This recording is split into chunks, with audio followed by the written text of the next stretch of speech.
Ito'y kasalanan pagsasadya eh. Alam mo, tama, ginagawa mong mali. Diba? May isang sitwasyon pa, tignan niyo sabi. Doon sa Hebrews chapter 10. Tignan niyo sabi doon sa sitwasyon ito. Na madalas natin itong binabasa. Ito may kinalaman po sa ating pang meeting. Sabi po doon sa 26. Hebrews chapter 10 verse 26.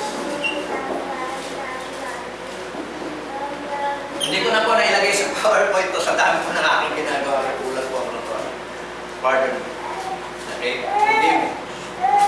Sabi po ng banal na kasulatan ay ganito. Gaano kayang higpit ang kaparusahan sa akala ninyo? Ang yahaton na naupupol doon sa yumurak sa anak ng Diyos. Okay? At umaring di banal sa dugo ng tipan na nagpabanal sa kanya at umalipusta sa espiritu na ng biyaya. Nakita niyo po yun? Pagka-alipusta po ito sa ano? Sa espiritu. Hindi. Nasa ko yung kung 29, pero babasahin ko mamaya yung 26. Sorry po. Medyo inuna ko yung 29. Babasahin ko ngayon yung 26. Ayun ang, andun yung mata ninyo, di ba? Sorry. Ang sabi sa 26 ay ganito. Sapagkat kung ating, ano sabi? Sinasadya ang pagkakasala pagkatapos ng ating matanggap ang pagkakilala sa katotohanan, ay wala nang haing natitira pa tungkol sa ating kasalanan. Ito yung sitwasyon ng mga Pariseo. Di ba ayon sa testimonya ng isa sa kanila, naniniwala sila na ang ating Panginoon Kristo ay teacher from God at with God, pero ano ang pinangangaral nila? Ano yung sinasadya nilang aral sa mga tao? Nasabi na demonyo. Di ba? Alam nila ang katotohanan, pero iniiba nila. Sinasadya nila, maliin ang tunay na aral ng ating Panginoon. Tama natin yun? Kaya kapag sinasadya mo na, alam mo na yung totoo, sinasadya mo pa, may problema ka.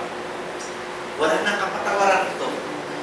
Wala nang idadalhin pa ang Diyos, isusugo ang Diyos na hain para sa iyo. Tinanggihan mo na itong katotohanan eh. At kapag ginawa mo ito, inaalipusta mo.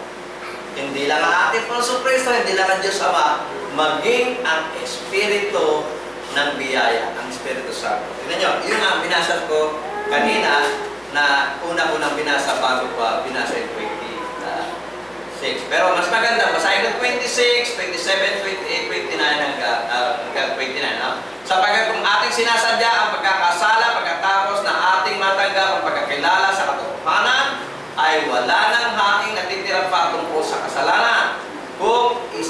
Kundi, ano sabi? Isang kakilakilabot na paghihintay sa paghuhukom at isang kabangisan ng apoy na lalamon sa mga kaaway ang magpawalang halaga sa kautusan ni Moses sa patotoo ng 2 o 3 saksi ay mamamatay na walang awa. Gaano kaya, sabi niya, higpit na parusa sa akala ninyo ang ihahatol na naupukol doon sa yumura, saan? Sa anak ng Diyos, at umaring di banal sa dugo ng tipan na nagpapabanal sa Kanya, at ano sabi? At umalipusta sa Espiritu ng biyaya. So wala na talagang kapatawaran yung mga taong ito. Bakit? Wala nang time eh. Nasa time sila na alam nila ang truth. Di ba? Andun sila sa time na yon. Alam nila ang truth. Pero ano ginawa nila? Ang truth ay ginawa nilang lie. At ito ay pagsadya. Diba? Intentional. Sinasadya nila yung ginagawa nilang kasalanan. Alam nila ang ating Panginoon from God at with God, pero iba ang sinasabi nila doon sa mga tao. Sinasabi nila sa mga tao, kaya lang nakakapagpagaling yan, ayan o. Yung tao niya, kaya nagpapagaling yan dahil kakampi niya si Beelzebub, ang prinsipe ng mga demonyo. At kung parang pinalalabas nila, acting lang ang ating Panginoon Kristo. Pag pinalabas kita doon dahil demonyo rin siya. Pag pinalabas kita doon lumabas ka para naman maging bida ako sa mga tao. Parang gano'n ang pinalalabas nila sa ginagawang pagpapagaling ng ating Panginoon Kristo. At ito'y kasalanang sinasadya.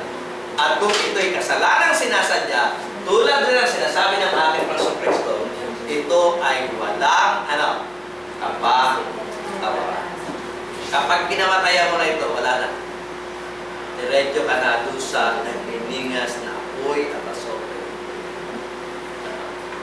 na tinatawag na ikalawang